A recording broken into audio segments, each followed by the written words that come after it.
Un saludo muy cordial a todos y gracias por estar dispuestos a compartir estas nuevas reflexiones en torno a la educación de nuestros hijos.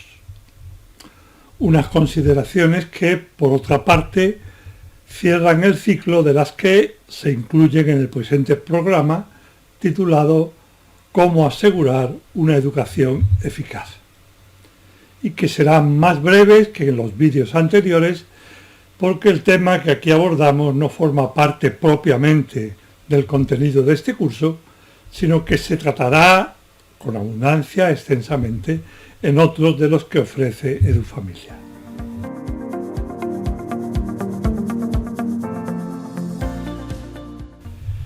Hemos hablado hasta ahora de cualidades, limitaciones y defectos. Existe otra realidad que también goza de gran importancia en educación y en el conjunto de la vida humana y que no puedo dejar de mencionar, aunque solo sea de manera sumaria. Se trata de las diferencias entre unas personas y otras. Se sostiene habitualmente que todos somos limitados y nadie siente una particular inclinación a negarlo. De manera similar, la afirmación de que cada persona es única e irrepetible y por tanto distinta a todas las demás es algo que al menos en teoría goza también de un asentimiento universal e indiscutible. Así en abstracto no parece haber ninguna razón para rechazarla. Pero ser única implica diferenciarse de todas las demás personas y hasta cierto punto oponerse a ellas. O visto desde la perspectiva particular de estas clases, el que cada persona sea única supone que tiene abundantes diferencias y con ellas ocasiones de desencuentro con cualquier otra persona, y eso complica un poco la cuestión.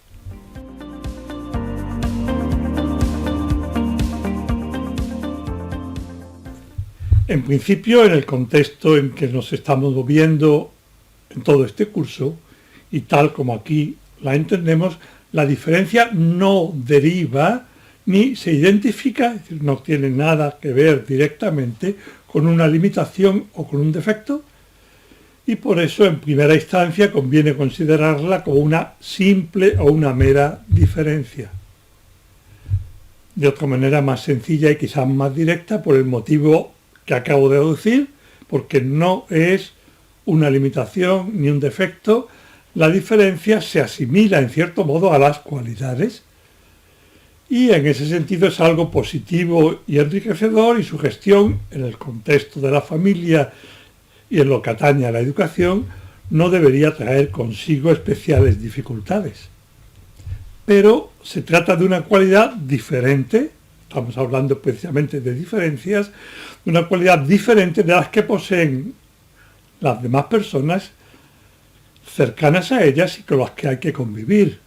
Y desde este punto de vista sí que participa de ese carácter problemático y más bien negativo, origen de disensiones, de las limitaciones y los defectos. Las diferencias, y lo digo así, generan de hecho diferencias y roces a veces de bastante envergadura. Apunto ahora algunos de ellos, elegidos casi al azar en función de los diversos tipos de diferencia y de las distintas formas o maneras de ser.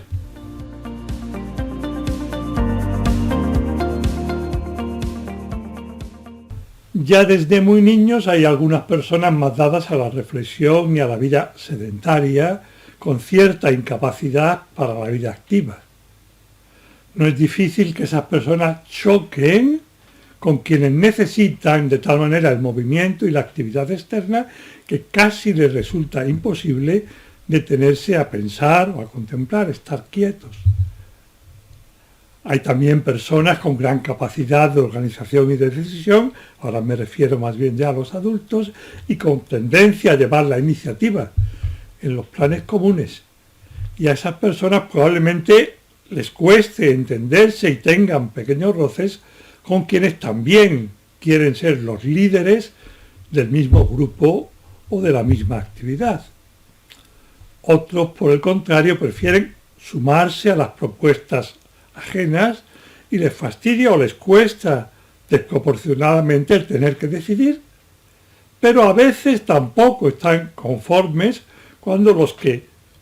han decidido por ser más resueltos toman iniciativas que no concuerdan con sus propios gustos o aficiones.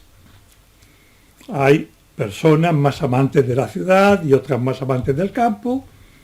y no es sencillo que lleven a término actividades comunes sin que los otros, los amantes de la naturaleza salvaje o de la cultura urbana respectivamente, tengan que ceder en sus gustos o se opongan a sus planes de manera más o menos clara. Algún ejemplo más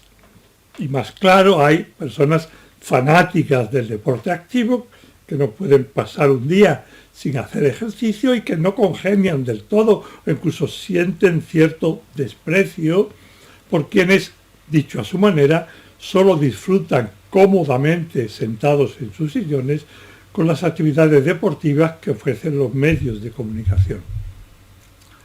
Hay, y creo que será el último ejemplo, personas con clara tendencia a socializar y a relacionarse rápidamente, incluso con personas muy distintas por su origen y su manera de ser. Frente a ellas hay otras más cerradas en sí mismas o en el pequeño círculo de las amistades ya consolidadas, y si las circunstancias obligan a conciliar ambas inclinaciones, surgirán también aquí dificultades de más o menos relieve, más o menos complicadas de resolver.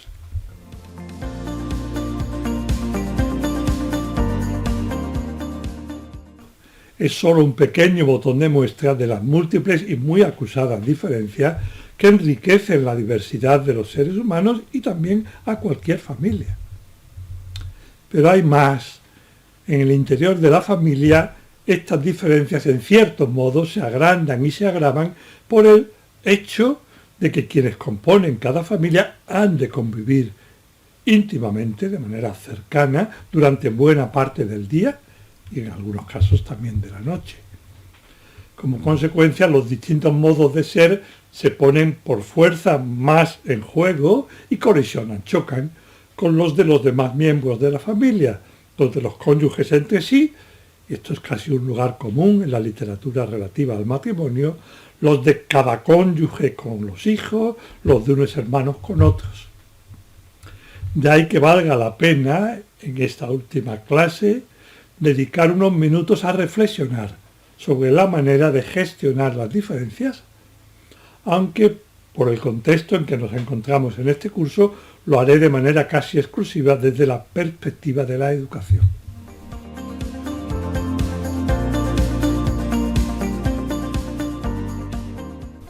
Hablando todavía en términos generales, hay dos motivos por los que las diferencias resultan naturalmente problemáticas y despiertan en nosotros, en cada uno, respecto a las de los demás, cierto rechazo.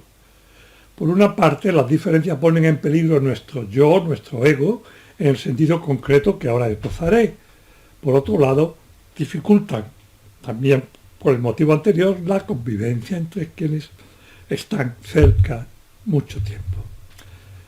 1. Las diferencias nos molestan en primer término porque, al menos potencialmente y sin que seamos del todo conscientes, parecen poner en peligro nuestro propio modo de ser y nuestra jerarquía de valores, el modo como afrontamos la realidad, sobre todo para los que somos, me cuento entre ellos, más inseguros. Las maneras de ser contrarias o diferentes a las propias suponen una especie de amenaza para la pacífica afirmación del propio yo, de la propia forma de enjuiciar y vivir la vida, las relaciones con quienes nos rodean y con el conjunto de la realidad. Por decirlo de otro modo y de manera quizás más gráfica, cuanto más concuerde el entorno, el natural y el humano, sobre todo con nuestro modo de ser, más a gusto nos sentimos y más cómoda es nuestra existencia, y de ahí nuestro rechazo a lo diverso, a lo diferente. Pero es que incluso las personas que por su propio modo de ser, por naturaleza o por virtud, como fruto de una lucha, logran advertir y percibir la diversidad sobre todo como un enriquecimiento para el conjunto de la sociedad y para ellas mismas, y no fundamentalmente como un obstáculo, incluso esas personas conservan dentro de sí, más o menos controlada, cierta inclinación a imponer o a dar la prioridad a los propios modos de ser y de actuar y a los propios gustos y aficiones, sobre todo cuando entren en conflicto con los de otras personas.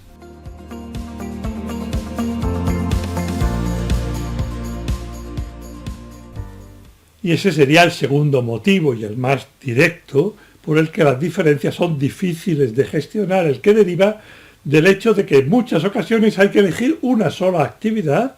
o tomar una sola decisión o enjuiciar de un solo modo un asunto de cierta relevancia, es decir, tienen que ponerse de acuerdo personas con criterios, inclinaciones y modos de ser diferentes o incluso opuestos, y a casi nadie nos resulta fácil dar nuestro brazo a torcer.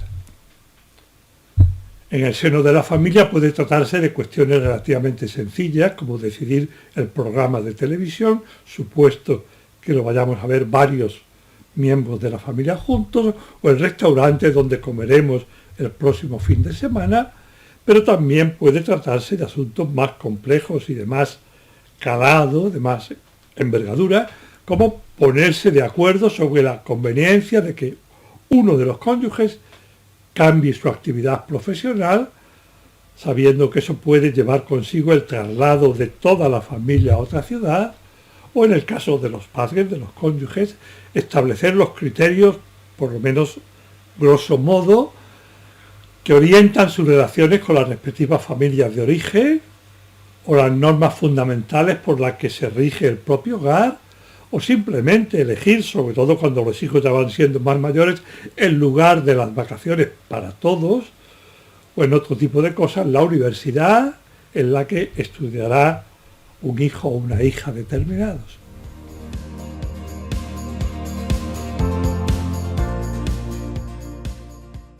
Dije antes que me iba a ocupar sobre todo, y no en toda su extensión, de lo que suponen las diferencias en el marco de la educación. En primer lugar, dentro de ese marco común voy a atender a las diferencias de parecer, de opinión, entre los cónyuges y en concreto en el momento de permitir o de prohibir algo a algunos de sus hijos.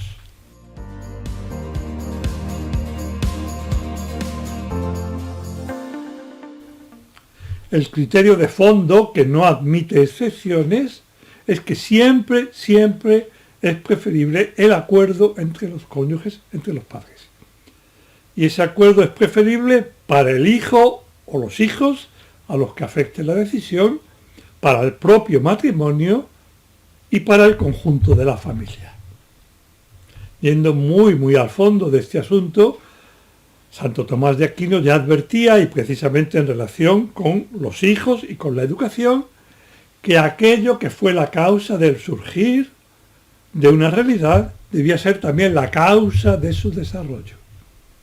Y como cada uno de nuestros hijos procede de la unión íntima fecunda, como síntesis del amor de los papás, de los padres entre sí, lo primero y más fundamental que cualquier hijo necesita para desarrollarse de manera armónica es que sus padres sigan queriéndose entre sí, él y ella, mucho más, incluso, aunque las dos realidades van de ordinario juntas, que el que lo quieran a él.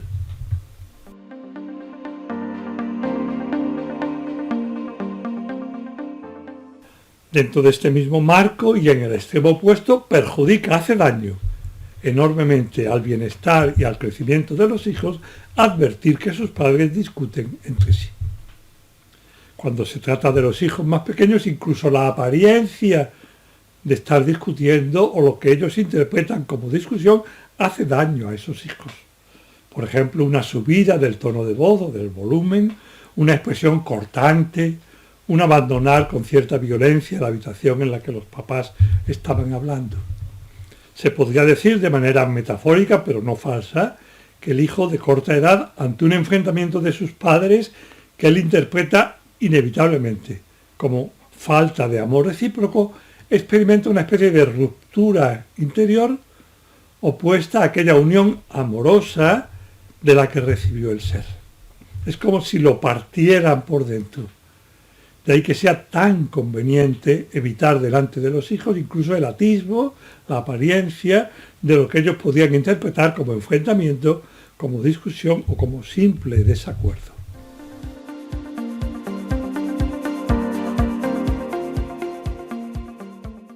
A la hora de aplicar a la vida este criterio, vale la pena detenerse unos instantes y pensar en ciertas cuestiones que, en cuanto les dedicamos un poco de atención, se muestran bastante obvias y facilitan enormemente la armonía familiar y sobre todo la armonía entre los cónyuges. Suelo decir en tono de broma, pero pienso que es más o menos cierto que cuando un hijo o una hija viene a pedir al papá, al padre, permiso para realizar determinada actividad, una salida nocturna, un fin de semana fuera de casa, ausentarse del colegio durante una mañana o una tarde, si acuden al papá, al varón, es porque la mamá, la madre, se lo ha negado. Hablando más en serio, pienso que la mejor respuesta ante cualquier petición de permiso por parte del hijo es siempre una nueva pregunta. ¿Qué te ha dicho mamá o qué te ha dicho papá? Y que una vez conocida la respuesta es muy conveniente confirmar siempre la decisión del cónyuge, incluso cuando no estemos de acuerdo con esa decisión. En este caso, si no estamos de acuerdo y si se trata de una cuestión relevante, hablaremos a solas con nuestro cónyuge y si viéramos claro que quien intervino primero, quien permitió o denegó el permiso, adoptó una decisión equivocada, deberá ser él o ella, el que habló primero con el hijo, quien vuelva a hablar y le explique, más o menos con estas palabras: respecto a lo que antes te dije, hemos hablado tu papá o tu mamá y yo, y los dos pensamos que es preferible y le comunicamos nuestro cambio de parecer. Obrando de este modo, de común acuerdo siempre, nunca se descalifica al cónyuge, más bien lo contrario, y se confirma también ante el hijo la unidad del matrimonio, que es el fundamento de la vida y de la armonía familiar.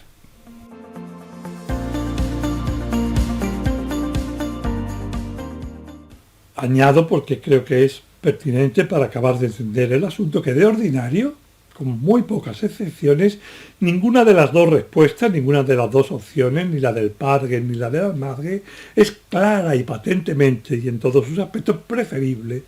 a la del otro o a la de la otra. Las dos suelen tener ventajas e inconvenientes. Y sobre todo es muy difícil que la opción, vamos a llamar equivocada, lo sea tanto que realmente dañe al hijo o a la hija. Con frecuencia es más bien el amor propio, el de uno o una, lo que nos lleva a mantener nuestra propia postura y a intentar que prevalezca sobre la del cónyuge, incluso con malas maneras, alzando el tono de voz, casi imponiendo el propio parecer. Y es eso precisamente, la desunión que el hijo percibe, lo que realmente perjudica a su educación y dificulta su desarrollo. Por el contrario, y ya desde el punto de vista personal, les pido a cada uno de los papás o mamás que me escuchan que lo piensen, adoptar por principio el planteamiento del cónyuge, también cuando de entrada no estamos de acuerdo, es un maravilloso ejercicio para hacer que el amor mutuo madure y el matrimonio se transforme en lo que debe ser, en motor del desarrollo y del bienestar de toda la familia, y muy en particular de los hijos más pequeños.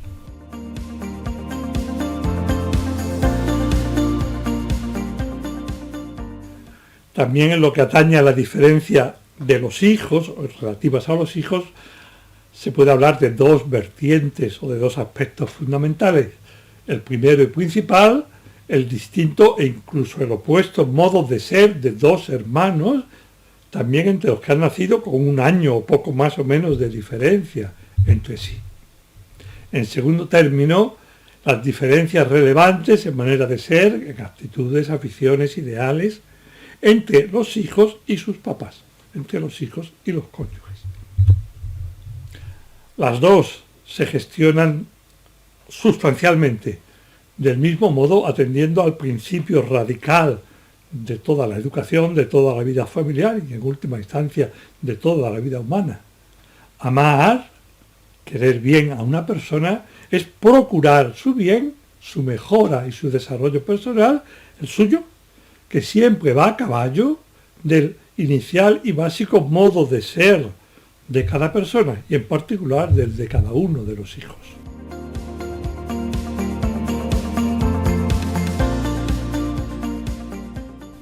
Con palabras más operativas, y según vimos en módulos anteriores,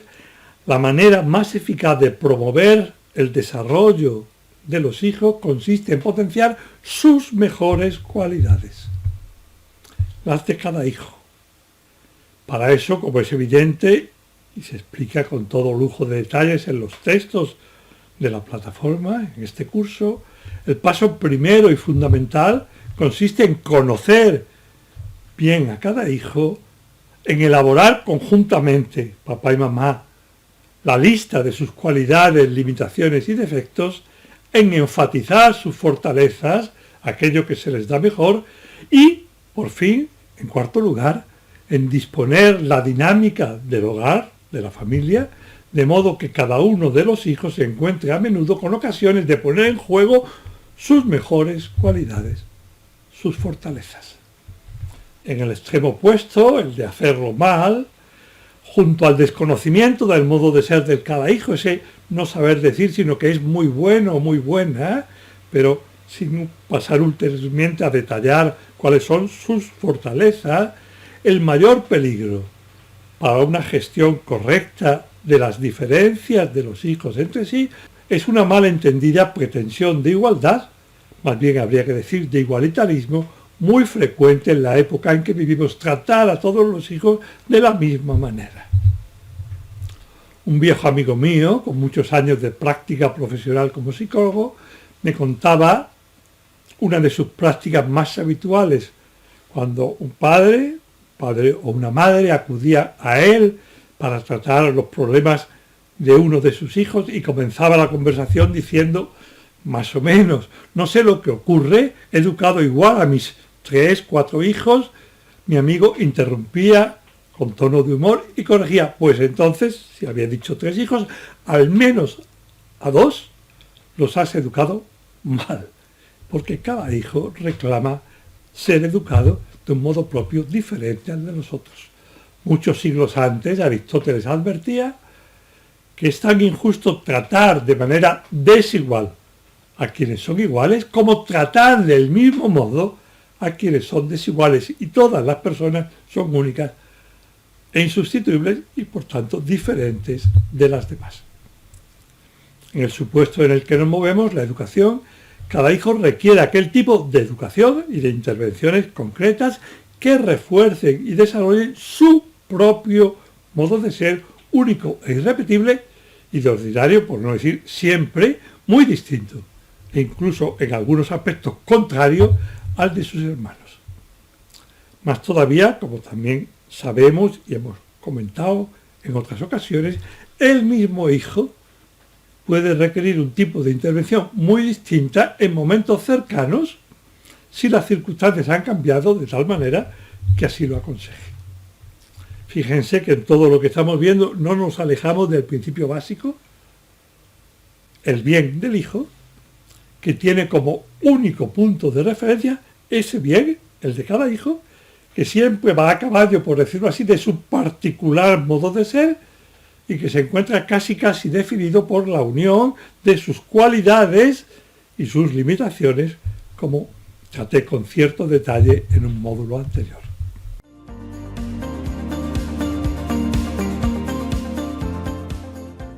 Las diferencias entre los hijos pueden ser causa de intervenciones no adecuadas si nos olvidamos que lo que aquí estoy llamando simples o meras diferencias, es decir, las diferencias que no van ligadas a una limitación o un defecto, son en sí mismas muy positivas y hay que amarlas, aunque sean diferentes de la nuestra. La educación tiende precisamente a poner a cada hijo en condiciones de alcanzar su mejor versión, la suya, única y no confundible ni asimilable a la de sus hermanos ni a la nuestra propia. Pero hay otras diferencias que son más insidiosas y más difíciles de reconocer y de aceptar, y me estoy refiriendo, como es obvio, a los papás y a las mamás. Son aquellas diferencias que separan o alejan a cada hijo, o a alguno en particular, de nuestro propio modo de ser, de nuestras aficiones e ilusiones, de nuestros ideales, de nuestras preferencias, cuando se pone en juego nuestro ego, nuestro yo. No es difícil comprender y admitir que en principio estemos más a gusto con los hijos que más se nos parecen. Muy en particular si esos parecidos atañen a nuestras cualidades o mejores aptitudes, los que han sacado de nosotros, por decirlo así, lo mejor, nos resultan de manera connatural más simpáticos. Y que, casi sin advertirlo, con el trato y las acciones conjuntas, reforcemos ese modo de ser de los hijos que nos caen mejor, por decirlo así, y promovamos su desarrollo. Pero aquí viene lo importante. Para los demás hijos, esa connaturalidad con alguno solo debería significar que tenemos que esforzarnos positivamente, poniendo la cabeza y el corazón en ello por tratar más y mejor a quienes no nos son tan acordes, tienen un modo de ser tan parecido al nuestro, y sobre todo, que hemos de procurar promover de manera muy, muy especial aquellas cualidades, aficiones, actividades que, siendo en sí mismas buenas y positivas,